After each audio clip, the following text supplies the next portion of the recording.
Bom dia, o câncer tem cura. Eu quero ajudar você a chegar na remissão do câncer. Seja muito bem-vindo.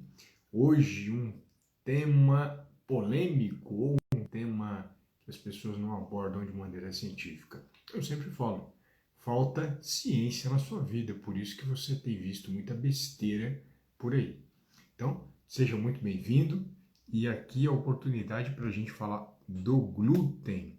Você que tem essa ideia de que glúten causa câncer, eu quero mostrar para você que isso não tem evidência científica. Então, eu vou explicar para você como é que funciona essa história do glúten, vou te explicar o que realmente causa câncer, o que a gente já tem de comprovação que causa câncer, e você fica à vontade para fazer seu comentário, para fazer sua pergunta, e também, se você quiser, apenas ao vivo, colocar eu quero para dividir live comigo. Bom dia, Neuza. Como é que você está? Tudo bem? Quanto tempo? Então, vamos lá. Quais são as informações importantes que eu preciso trazer para você? Primeiro, a gente precisa entender o que é câncer, tá? Esse ponto é muito importante. Câncer é uma célula, um conjunto de células que perde a função dela. Ela não desempenha mais a função no qual ela foi programada. Então, ela tem a única função de continuar se produzindo descontroladamente, por isso a preocupação do câncer, quando ele aparece, de matá-la o mais rápido possível, e essa célula pode desprender do tecido original e ir para outros tecidos. Quais são os fatores que podem fazer uma célula saudável, sempre lembrando isso, são células saudáveis que se tornam cancerígenas. Como é que ela pode se tornar cancerígena? Existem 3 fatores associados à formação do câncer, fatores físicos, químicos e biológicos. Se eu falo de fator físico, nós vivemos no Brasil, já é sabido que o contato com raios solares ele pode destruir o DNA da célula. O que é DNA, Alexandre? DNA, como eu trago de definição, uma definição de um professor de genética na faculdade, é a molécula da vida. É uma substância que é capaz de reproduzir as características que você tem. Por exemplo, existem pessoas com a genética de olhos castanhos, que sou eu, outras pessoas com a genética de olhos azuis, outras pessoas com a genética para serem altos, outros com a genética para ficarem mais carequinhas, outros com a genética de terem mais músculo e assim por diante. A genética, ela determina essas características físicas que nós temos no corpo e outras situações que não é o foco da minha apresentação. Quando você altera esse DNA, seja por um fator físico, químico ou biológico, ele pode alterar a um ponto em que a célula perde o controle de desempenhar suas funções. A função das células da minha pele é produzir melanina, que deixa ela mais escurinha e protege do sol. A função do meu músculo é contrair para que eu faça os meus movimentos. A partir do momento em que essa célula ela perde a função original dela e começa a se multiplicar descontroladamente, a gente tem um câncer. Então, por exemplo, já é sabido que em países tropicais, em especial o Brasil, a incidência do sol, o sol batendo sobre a sua pele, pode danificar suas células e formar um câncer, muito conhecido, que é o melanoma, que é um câncer intenso, um câncer sério, mas nós temos tratamento para ele, inclusive imunoterapia para ele. Esse é um ponto, esse é um fator físico. A radiação também pode fazer isso. O Sol emite radiação. Ou uma pessoa que teve contato com Césio 137, temos até um filme, Goiânia, Césio 137, alguma coisa nesse sentido. Chernobyl, a usina de Chernobyl e assim por diante. Existem situações no mundo que o ser humano teve contato com compostos radioativos. Esse composto radioativo ele também pode fazer câncer em você, uma situação bem delicada e grave. Não é mais o comum da realidade do Brasil. A gente teve um episódio em Goiânia do Césio 137 e depois essa história passou, mas isso é um fator físico que pode fazer câncer. Existe o fator biológico que pode fazer câncer. Você talvez não esteja familiarizado com esse termo biológico, mas são bactérias que podem fazer câncer em você, vírus que podem fazer câncer. E aí você vai se assustar. Então, qual que é a relação que eu quero trazer para você? É o seguinte, existem, por exemplo, um exame de prevenção para mulher chamado exame de Papa Nicolau, que é o nome do próprio pesquisador que desenvolveu esse método, que a mulher consegue, o médico, em especial o ginecologista, consegue verificar se tem alguma alteração no colo do útero. Que essa alteração no colo do útero, ela ocorre pela ação de um vírus chamado HPV, Human Papilloma Virus, é o nome em inglês, vírus do papiloma humano. Então, esse vírus, ele pode fazer câncer na mulher, inclusive fazer câncer no homem na cabeça do pênis, pode fazer câncer no reto, para quem tem relação anal e a pessoa estiver contaminada com vírus. Então, é muito conhecido isso na literatura. Câncer anal, câncer na cabeça do pênis, câncer às vezes até oral, por conta do sexo oral e a pessoa está contaminada com HPV, câncer no colo do útero. Todos esses cânceres, quando a pessoa é diagnosticada, o médico investiga o que aconteceu, qual foi a origem daquele câncer. Para o paciente ele tem que tratar, né? Mas para o médico, para o profissional da saúde, ele investiga. Então esse vírus faz câncer na pessoa. Então estou mostrando coisas que faz câncer. Outra questão é o vírus H. pylori, Helicobacter pylori, uma bactéria que pode estar presente no seu estômago. Essa bactéria, ela faz câncer no estômago e você, quando tem contato com ela, pode desenvolver essa doença de câncer no estômago, que tem uma prevalência importante no Brasil. Não são as primeiras causas de câncer, mas também ela está presente. E aí, qual que é a missão do médico, né? E qual que é a função? A gente sempre buscar, como profissional, se você sente alguma irritação no estômago, algum mal-estar, você buscar um gastro para que ele possa fazer uma endoscopia.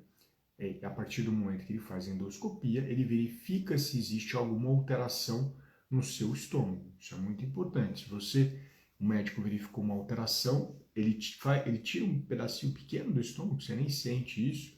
Você está anestesiado também quando recebe essa endoscopia e ele manda para análise para ver se tem a presença do H. pylori.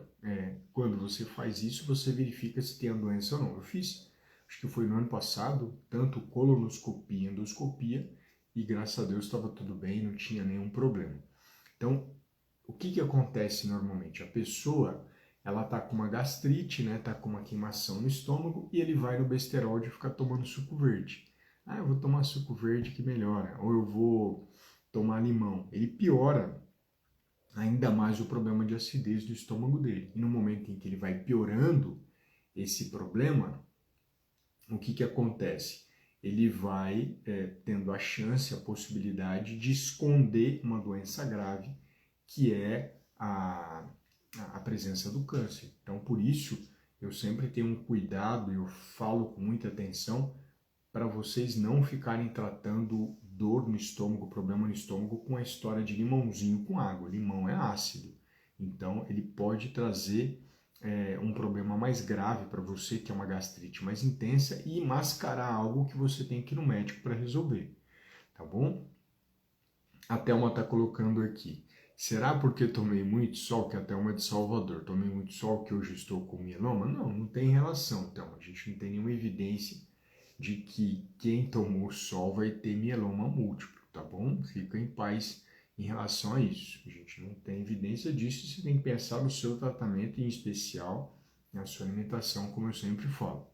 E aí existem os fatores químicos, existem substâncias químicas, que eu falei, o fator físico, que é o sol, a radiação, o fator biológico, que eu falei de um vírus e de uma bactéria, existem outros também que estão sendo estudados, e existe o fator químico. O químico a gente pensa em substância. Que substâncias são essas que podem fazer câncer? A gente já tem bem documentado isso e comprovado.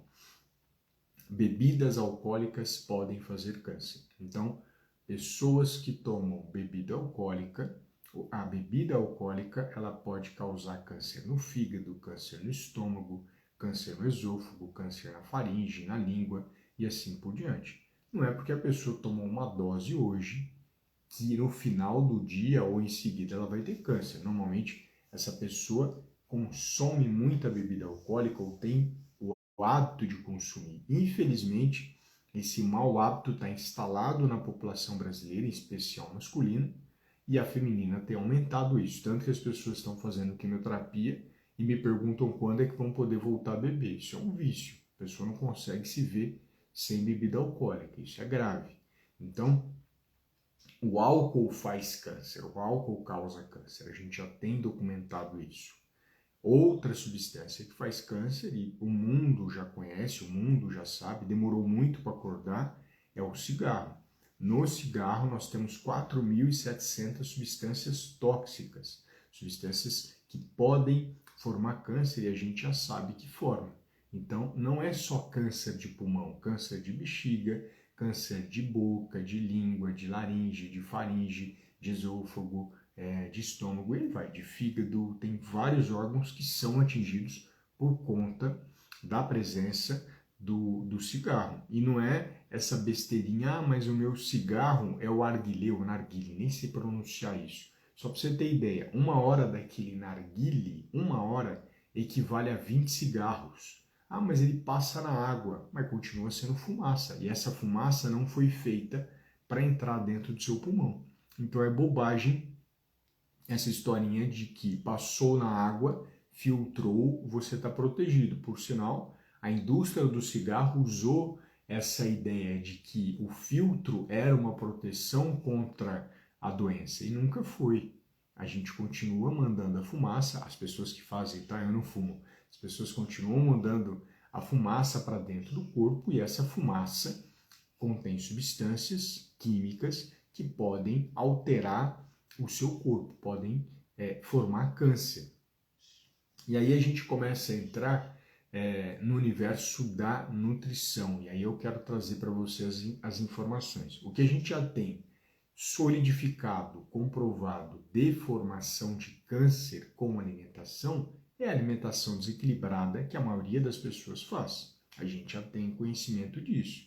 Então, existe hoje uma alimentação inflamatória que é rica em carboidrato, porque a pessoa não come sabendo a proporção certa de carboidrato, proteína e gordura. Isso faz ela engordar, visto que mais de 100 milhões de brasileiros, nós temos 216 milhões, mais de 100 milhões de brasileiros estão acima do peso, homens e mulheres, e essas pessoas que estão acima do peso, elas acabam tendo o quê?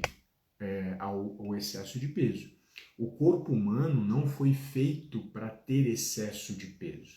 A gente não foi programado para ter excesso de peso. Quando você tem excesso de peso, as células de gordura do seu corpo, elas produzem hormônios de uma maneira irregular. Essa produção irregular de progesterona, estrógeno e testosterona podem danificar o DNA da célula, aquele que eu expliquei no começo, e essa danificação, esse dano pode formar um câncer. E esse câncer é quem? Em homens, câncer de próstata, em mulheres, câncer de mama, no homem também pode ter câncer de mama, e aí nos demais órgãos a gente vai se deparar nos dois sexos. A pessoa pode desenvolver câncer de esôfago, a pessoa pode desenvolver câncer no estômago, desenvolver câncer na vesícula biliar, câncer no fígado, câncer de pulmão, e aí são 13 tipos de cânceres diferentes por conta da sua alimentação desequilibrada, do seu excesso de peso, não por castigo de Deus, que eu já tenho falado bastante sobre isso. E no momento em que você tem esse excesso de peso e não se cuida, você pode ser amanhã, infelizmente, um paciente com câncer. Não é à toa que o mundo e o Brasil têm aumentado o número de pacientes com câncer.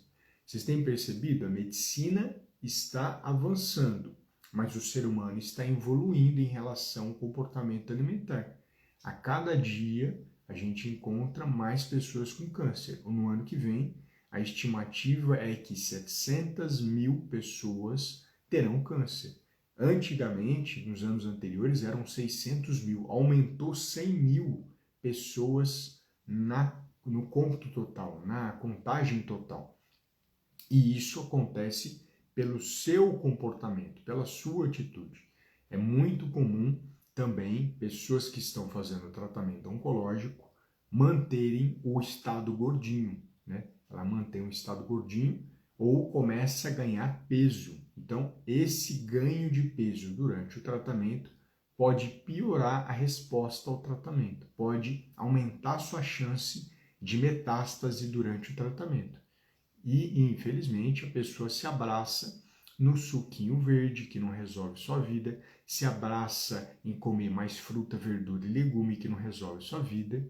A gente precisa lembrar que os grandes aliados durante o tratamento do câncer são a água, sempre deixo ela aqui do meu lado para lembrá-los, sempre precisamos lembrar da questão da proteína e da gordura, que são essenciais para que você possa ter cada vez mais uma resposta importante durante o tratamento. Desinflamar o seu corpo. Não adianta consumir açafrão no tratamento, porque açafrão não faz você perder peso, não faz o seu corpo desinflamar, não faz os marcadores biológicos inflamatórios do sangue, CA15, CA19, PCR e outros, fazer com que você reduza esse processo inflamatório. Por sinal, o açafrão ele pode fazer algo contrário, que é atrapalhar a ação da sua quimioterapia. Ele pode fazer algo contrário, que é atrapalhar a coagulação do seu sangue. O que isso interfere na minha vida, Alexandre? Interfere muito, porque se alguém faz quimioterapia e existe uma substância que barra o efeito da quimio, em vez de eu matar o câncer, eu estou estimulando para que ele cresça amanhã. Se eu atrapalho a sua coagulação e você vai ser submetido a uma cirurgia, você pode sangrar na mesa e eu não ter bolsa de sangue para repor isso para você. Ou você tem um problema de coagulação, você me toma a porcaria do açafrão e ele interfere na segunda causa de morte no câncer, que é o problema de coagulação. Então, olha como é que é grave essa situação. Tem pessoas, até mesmo nas redes sociais que eu já vi, que elas colocam, como você ousa falar mal do açafrão, né? Então, ela criou uma igreja, essa pessoa, chamada Igreja Açafrão, no qual o Deus dela é o açafrão. No momento em que você, fazendo tratamento oncológico, você tem um Deus que se chama açafrão, me desculpa, mas eu acho que o seu caminho não vai ser o melhor que existe dentro da medicina e da nutrição. Se o seu Deus é um chazinho milagroso, me desculpa, mas eu acho que você está buscando atalho para uma situação que a medicina e a nutrição já encontraram diversas respostas. Então, cuidado com esses atalhos que podem levar a sua vida a não continuar aqui na Terra, tá bom? Isso é muito importante ser destacado e as pessoas ainda não acordaram de que não existe uma substância sozinha capaz de resolver o câncer, de tratar a pessoa. É um conjunto de substâncias que vai colaborar para que você tenha cada dia mais uma resistência para enfrentar a doença, para melhorar a imunidade, para aumentar a massa muscular, para que você possa ter melhores respostas nos exames de sangue e imagem e conseguir vencer essa etapa. Eu não usei atalho para chegar até aqui na sua frente. Se tivesse usado, provavelmente eu não estaria aqui falando com vocês. Então eu trago não só a ciência, mas a minha história para motivar você, inspirar você de que é possível seguir num caminho seguro e num caminho a longo prazo. Não num caminho rápido, não num caminho destrutivo. Tá bom? Deixa eu tomar um pouquinho de água aqui para não falhar no avanço.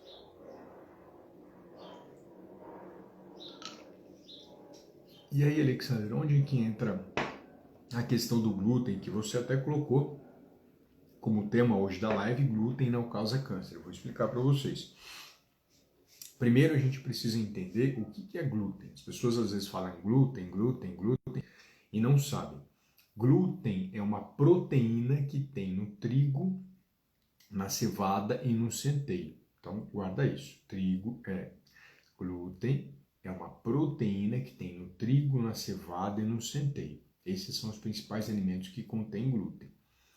O glúten, ele tem uma capacidade, quem é dona de casa e faz bolo vai entender bem o que eu estou falando. É uma proteína que ela é elástica, ela traz viscoelasticidade para a massa. Tanto que quando uma mulher faz uma massa de trigo integral, ela tem menos elasticidade. Por quê? Na massa integral, na farinha integral, a gente tem menos glúten. Na farinha branca, nós temos mais glúten. Não é que não existe glúten na farinha integral, é que existe menor quantidade. E aí, esta farinha traz viscoelasticidade, por isso que o pizzaiolo consegue fazer a pizza, uma chapinha, consegue rodar no dedo, como é que a gente vê em filmes, né? Pessoalmente, eu acho que eu nunca vi. Vê em filmes, e essa proteína, trazendo essa viscoelasticidade, ela facilita você fazer pães, fazer massas, fazer biscoitos e fazer bastante coisa. O glúten é uma proteína de difícil digestão pelo nosso corpo. Nós temos dificuldade de digerir ela. E aí começou a se aventar, a criar, de que por conta da dificuldade da digestão do glúten, essa proteína, ela traria inflamação para você e traria câncer. Primeiro ponto que eu quero trazer. Quando a gente fala de ciência, a gente tem que falar de ciência boa e ciência ruim. Da mesma forma que existem mecânicos bons e mecânicos ruins. Eu acho até que existem excelentes mecânicos. Eu até tenho o privilégio de conhecer, assim como eu tenho o privilégio de conhecer a excelente ciência. O que é excelente ciência, Alexander?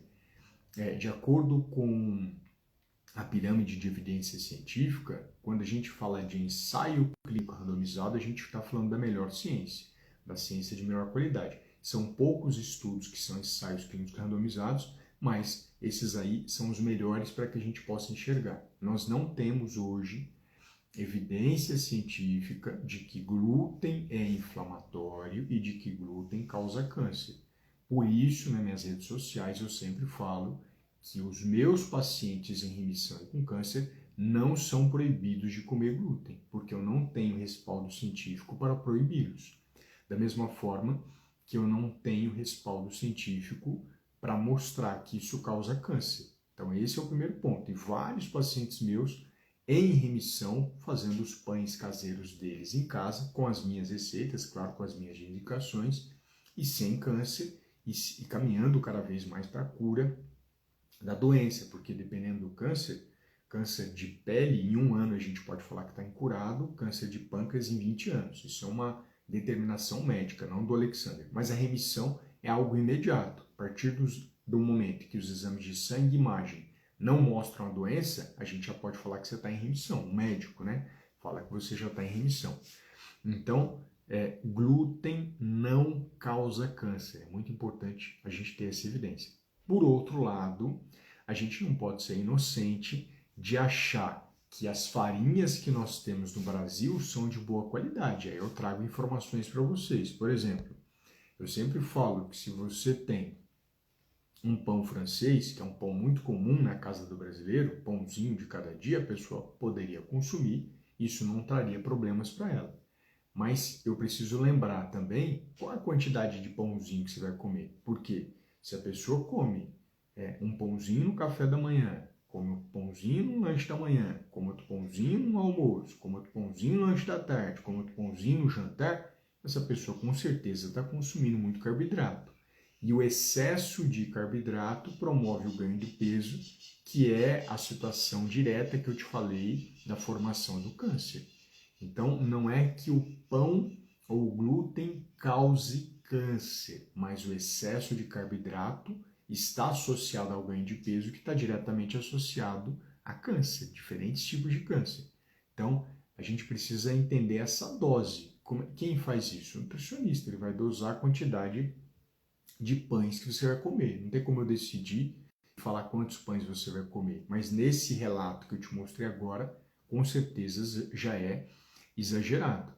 Outra questão comum do pão é a pessoa que tem o hábito de tirar miolo. Você que está aqui comigo, bom dia. Aqui, ó, a Gil está aqui comigo, a Isabel está aqui comigo, a Cleia está aqui comigo, a, a Monique está aqui comigo. Vamos ver, tem mais gente entrando aqui. A Vilma, a Alexandra, a Milena, a Rosemarie, a Laura está aqui comigo, a Rita, a Feferiato, a Sueli, tem várias pessoas, tem muita gente aqui. Sejam todos muito bem-vindos. Você tira miolo do pão? Conta aqui para mim. É uma coisa comum que eu vejo. A Gil colocou que tira. Olha que coisa interessante. Ela colocou kkk, risada, né? Ela já tá pensando, ixi, já vem a bomba em cima de mim, né? Não vem não. Tem mais? Será que é só a Gil que teve coragem de falar que tira miolo do pão? Né? Eu acho que não. Eu acho que tem mais gente que tira miolo do pão aqui e talvez mais pessoas. Olha, a Ana também tira. Olha como é que é uma coisa. A Rita não tira. Eu não tiro o miolo do pão, por sinal eu acho o miolo a parte mais saborosa. Eu, Alexander, acho mais saboroso. A composição nutricional da casca e do miolo é igual. Muda é que a casca, por ela ter contato com o forno, ela está mais seca. Mas a composição é igual. Bom dia, eu faço pão caseiro. Alexandre é nutricionista, está fazendo nutrição, que legal, viu, Alexandre? Fico muito feliz. A Thelma não tira, né? Quem me acompanha aqui e gosta de miolo de pão, eu falo para não tirar. Por quê? Eu falo para não tirar. Né? A Isabel tira também. Olha como é que é comum. A gente, assim, eu tô atendendo o Brasil todo, pessoas fora do Brasil. Como é comum, eu não sei quem vendeu essa ideia de tirar miolo do pão, eu não sei. Mas eu posso entender, eu posso questionar, né, no bom sentido, por que vocês tiram? Se você tira o miolo do pão, porque você está tirando a parte mais calórica, eu vou comer o pão sem miolo, porque eu vou tirar a parte mais calórica do pão. A Ana já colocou, ela tira o miolo porque ela gosta mais da casca. Mas você desgosta do miolo? Tudo bem, você pode gostar mais da casca, mas você desgosta do miolo, porque eu entendo que alguém tira porque não gosta, né? Esse é o motivo. Alguém tira porque eu não gosto, eu não gosto do miolo, é uma questão de preferência. Ou ela tira porque acha que vai emagrecer fazendo isso, eu não vou engordar tanto, né? Vocês tiram porque tem medo de engordar? Coloca aqui para mim. Sim, eu tiro porque meu medo é engordar, meu medo é não sei o quê. Coloca aqui para mim, por favor. Né? Meu medo é engordar, meu medo é muito carboidrato. Né? Coloca aqui, por gentileza, para mim, só para que eu possa entender isso que você está me mostrando, isso que você está vivenciando. Olha que interessante. Doutora Lê, que bom saber que o glúten não causa câncer. Não tem evidência científica, Rita, que causa câncer. Meu oncologista pediu para retirar da minha alimentação, não consegui seguir a orientação, só como às vezes e com medo. Não precisa ter medo, né? Não precisa ter medo do pão e do glúten, tá bom? Esse não é o foco. Não, tiro para ficar mais magro. Então, se você tira para ficar mais magro, é que você está preocupado com caloria. Mais magro é menos caloria. Eu tiro porque não gosto. Então tudo bem, Gil, não precisava nem ter rido. A Gilma colocou que tirou o miolo. Eu entendo que tem dois motivos para tirar o miolo. Porque a pessoa não gosta, e aí não tem motivo da pessoa comer, é óbvio, claro. Ou porque a pessoa quer que fique mais magro, quer que emagreça. Vou trazer uma informação importante para vocês. O miolo do pão é a parte menos calórica dele. Vocês sabiam disso?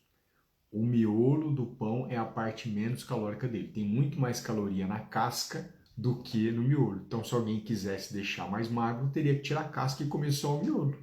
Eu não faço esse tipo de sugestão, né? Porque a gente precisa equilibrar a sua alimentação e não ficar arrancando pedaços daquele pão. Isso é muito importante a gente destacar, que é muito comum isso. Outra coisa importante que pode ser feita é você usar manteiga, não margarina, tá? Margarina é porcariada. Usar a manteiga para passar no pão, porque o próprio açúcar daquele pão, em vez de ser absorvido de uma vez pelo seu intestino, ele é absorvido ao longo do tempo. ele não é absorvido de uma vez. Isso é muito importante para quem tem diabetes ou pré-diabetes, porque ele não tem pico de glicemia. O pico de glicemia pode fazer ele aplicar uma quantidade de insulina e, por não ser a quantidade certa para reduzir aquele carboidrato, faz reduzir mais do que precisava. Então ele tem um pico, mas na verdade a quantidade de carboidrato não foi tão grande, foi o pico de glicemia, a quantidade de glicose que aumentou bastante. Então quando você come ele com manteiga, em vez de aquele açúcar ser absorvido de uma vez, ele é absorvido ao longo das horas e isso ajuda no controle glicêmico do paciente, ajuda na sua saúde e no bem-estar. Lembrando de que quem tem diabetes ou pré-diabetes, esse aumento muito grande de glicemia, ele pode interferir até mesmo na imunidade. Alguém que está fazendo tratamento do câncer, fazendo quimioterapia, imunoterapia, isso pode não ser interessante. Falando de manteiga, a Thelma até trazendo aqui para mim. Alex, não consegui encontrar a manteiga com 2 ingredientes. Claro, personalizado para você. Ó, a Alexa tá me dando trabalho. Ela colocou música aqui de fundo, hein? Vocês estão ouvindo? Eu estou falando e a Alexa está aqui comigo e ela trazendo música. Se vocês estiveram ouvindo ela, coloca assim, né? Olha que coisa, hein? Estão ouvindo? Coloca assim aqui para mim. Se eu não estiver ouvindo, eu vou deixar ela quietinha, não vou falar para ela ficar quieta. Então, Thelma, tem que continuar procurando. Tem muitas manteigas com 2 ingredientes, que é o creme de leite batido e sal. Ponto. Esse é o foco. A Ana está ouvindo, então eu vou falar para ela parar, para não atrapalhar a gente, tá? Se vocês estiverem gostando, eu também deixo o somzinho de fundo. Para mim, o importante é vocês, tá bom? Vocês querem que a música fique de fundo, sim ou não? Aí eu já falo para ela ficar quietinha. Então, olha que interessante, olha que importante. Se eu falo de manteiga, você precisa procurar no supermercado, na padaria, essa questão do nosso amigo manteiga de verdade, creme de leite batido e sal. Se você não encontrou nenhuma, procure outra, tá bom? Então isso é muito importante. E aí, qual que é a mensagem especial que eu quero trazer para vocês do glúten, né? Quando a gente fala de glúten, o glúten é a mensagem menos importante que eu quero trazer para vocês. A mais importante são os aditivos alimentares. Alexandre, o que é aditivo alimentar? Eu acabei de fazer uma disciplina na Unicamp de pós, e aí essa disciplina me trouxe uma luz maior sobre o que é corante, o que é conservante, o que são drogas veterinárias, o que é agrotóxico, o que é metal pesado. Então, quando a gente fala, por exemplo, de pão de forma, ele tem, sabe quantos aditivos? Coloquem aqui nos comentários. Quantos aditivos vocês acham que existe no pão de forma? Esses pães aí de fermentação natural, pão de forma de fermentação natural e assim por diante. Quantos aditivos? 5, 2, 3, quantos vocês acham que tem? Coloquem, por gentileza, para mim, quantos aditivos? Enquanto isso, eu vou respondendo a Thelma, que fez uma pergunta aqui para mim. E leite de saco? Aqui no meu bairro não tem. Já perguntei ao gerente, eles dizem que não tem. Tem 2 opções, Thelma. Tem o leite de saquinho e o leite de garrafinha. Essas 2 opções de leite existem. Às vezes você precisa procurar outro local, mas não precisa ser de saco. Precisa ser com validade até 15 dias, porque a gente não tem um aditivo alimentar ali dentro, que é o sorbato de potássio, ou não tem outras substâncias que são utilizadas para colocar naquele alimento, tá bom? Então, quanto mais natural o alimento, melhor. A Rita colocando que tem 4 aditivos alimentares, a Thelma 3 aditivos alimentares, né? E aí eu falo para vocês, sabem quantos aditivos podem ter no pão de forma? E por isso eu critico o pão de forma, por isso eu critico o biscoito de polvilho, por isso que eu critico bolacha de uxal, bolacha recheada, né? No caso do nosso não, né? No pão de forma que as pessoas comem, pode ter, pela legislação brasileira, 15 aditivos alimentares. Eu vou repetir. Por conta da legislação brasileira, pão de forma pode ter 15 aditivos alimentares. O pão francês não tem essa quantidade de aditivo. Por isso eu faço a sugestão para preferir pão francês em vez de pão de forma. Pensando no aditivo, tá? Que são várias porcarias adicionadas que a sua célula não precisa. Mas eu poderia ir além. Quando a gente fala de pão francês, eu estou falando de sal, eu estou falando de farinha e água. Quando eu falo de pão de forma, além dos 15 aditivos, tem açúcar, tem gordura vegetal hidrogenada e um monte de porcaria adicionada ali dentro. E a pessoa muitas vezes usa receitinha infeliz. Ah, mas eu li lá no pão de forma integral, tá escrito farinha de trigo, castanha, caju, isso e aquilo. Tudo bem, tá escrito. Mas na origem da farinha do pão de forma tem 15 aditivos que podem ser adicionados. Ele não precisa escrever para você. Então, esse é o problema. Ele fica escondido pela indústria porque a lei permite isso. Ele faz essa manipulação e você se engana lendo só a parte de ingredientes. Você fica sendo iludido achando que tem pouca coisa ali dentro. A gente tem que conhecer a legislação que tem por trás disso. Então, esse é o ponto especial, né? Então, pão francês, eu sempre falo que é mais interessante do que pão de forma, do que bolacha de aguçal, biscoito de polvilho, que a maioria é ruim, e aí vai. Aí tem os salgados e tudo mais. Cada região chama de uma maneira. No sul e no nordeste, o pão chama cacetinho.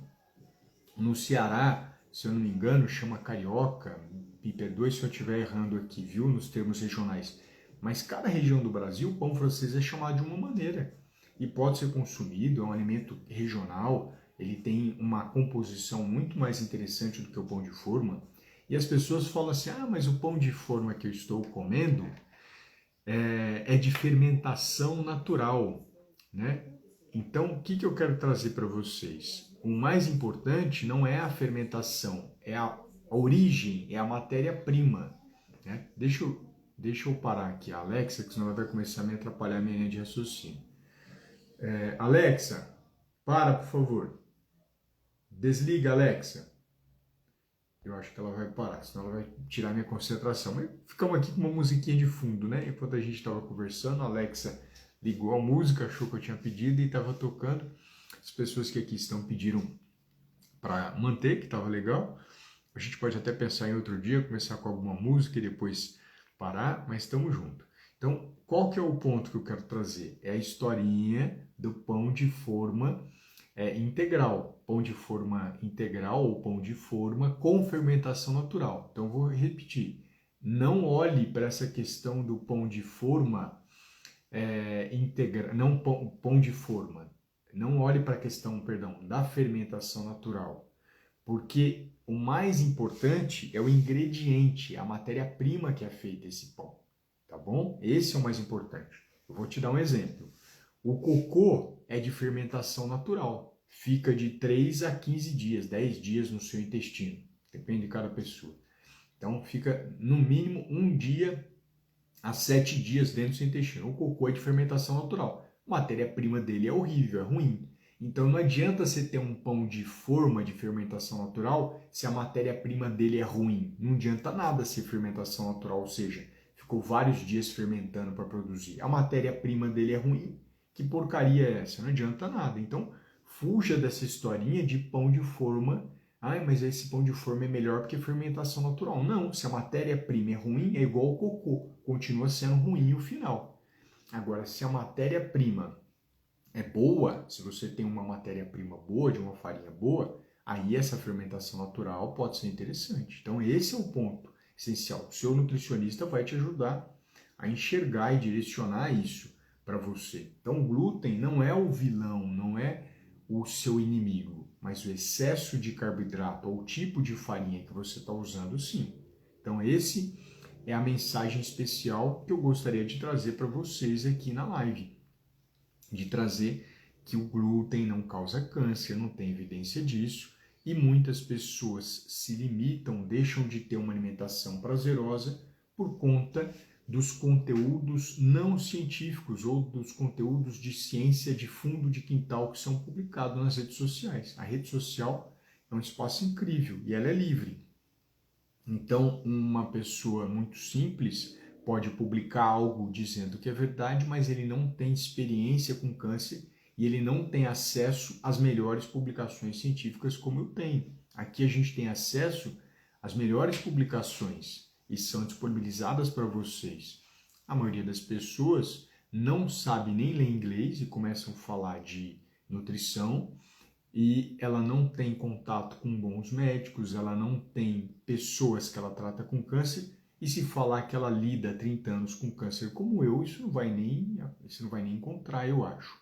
Tá? Eu acho que não vai nem existir. Então tem várias qualidades que eu trago aqui no meu perfil, exatamente para que você esteja à frente de todo mundo, você tenha o melhor conteúdo de nutrição e oncologia para ter uma visão diferente sobre o seu tratamento, tá bom? Então, a mensagem especial de hoje era essa, e eu fique à vontade aqui para, se quiser dividir live, como eu falei no começo, coloca eu quero que eu chamo você. A Thelma colocou, meu filho, quando descobriu o câncer, ele passou a comprar pão de forma para mim, mas eu falei para ele que prefiro o cacetinho. Com certeza, não só prefere, como as suas células também. Tem um monte de porcaria, Thelma, adicionada nele, e aí não é interessante que a gente tenha esse tipo de substância, esse tipo de situação, tá bom? É que é vendido, né, que pão de forma é melhor para o dono da indústria, mas para a sua saúde não tem uma composição boa o pão de forma, tá bom? Então, obrigado aqui pela sua presença. Eu tô com um grupo especial no WhatsApp, um grupo gratuito. Vou deixar depois no story o espaço para você entrar. Neste sábado vou trazer um conteúdo inédito para vocês. E aí a gente vai ter uma direção muito legal, muito bacana, para que a gente possa ajudar. Sônia fez uma pergunta e aí eu quero chamar ela ao vivo aqui para que a gente possa participar. Sônia, posso te chamar ao vivo para que você faça essa pergunta? O que você acha? Se você falar que topa, eu te respondo agora. Ou se não, a gente conversa amanhã ou nos quadrinhos do Instagram. Né? Nas caixinhas de texto do Instagram você põe a pergunta. Você me dá um sim, que eu chamo você já faz a pergunta para mim ao vivo. Opa, a Sônia tá comprometida em encontrar a solução. Sim, vou chamar ela agora. Entrar ao vivo com Sônia Ferreira. Chamei ela, coloca aceito, viu, Sônia? Eu vou mudar a câmera aqui, estou levantando ela para que a gente possa conversar. Ela tem que dar sim, né? É aceito para que eu possa falar com ela. Vamos lá. Sim.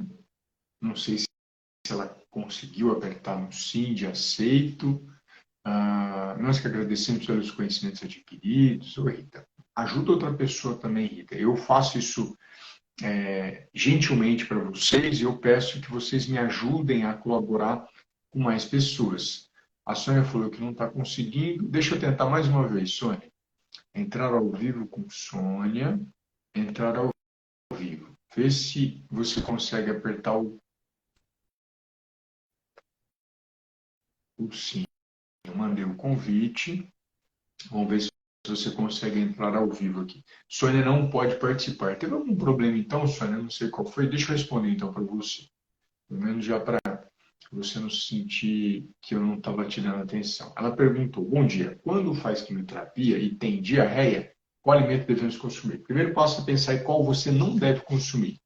Você não deve consumir, quando está com diarreia, produtos lácteos, leite, queijo, iogurte, coalhada. Não deve, porque é de mais difícil digestão, sua diarreia aumenta. Você talvez precise evitar salada de alface, rúcula, chicória, porque ela pode soltar mais ainda seu intestino. você precisa beber bastante água, porque a diarreia pode desidratar você. E aí a gente foca muito em alimentos que prendem intestino. O arroz prende mais intestino, batata, caranhame ajudam a prender. Claro que precisa ter a gordura, precisa ter a carne, a proteína, mas uma proteína mais magra, então o frango, o peixe, porque se você comer uma carne gorda ou um frango com pele, a gordura solta mais o intestino. E tem três frutas especiais que são interessantes para quem está com diarreia. Para a maioria dos pacientes funciona. Maçã, pera e goiaba ajudam a prender o intestino. Aí precisa avaliar direitinho todas as outras situações e como fazer o seu intestino ficar funcionando normal e não prendendo e soltando, prendendo e soltando. Tá bom? Então, essa era a ideia que eu queria passar para vocês. Olha, querida Paty, chegou aqui. Oi, Paty, seja muito bem-vinda. Paty é minha paciente aluna, ela sempre está aqui conosco, trouxe uma mensagem de esperança outro dia que foi muito especial, foi muito legal. Então, é isso. Eu quero desejar um excelente dia para você. Vou deixar na caixinha do meu story a pergunta. A Sônia já está agradecendo a resposta que eu trouxe para ela sobre a diarreia. E vou deixar também o espaço para você entrar aqui no grupo do WhatsApp. Tá bom? Tenha um excelente dia e a gente continua em contato aqui nas redes sociais.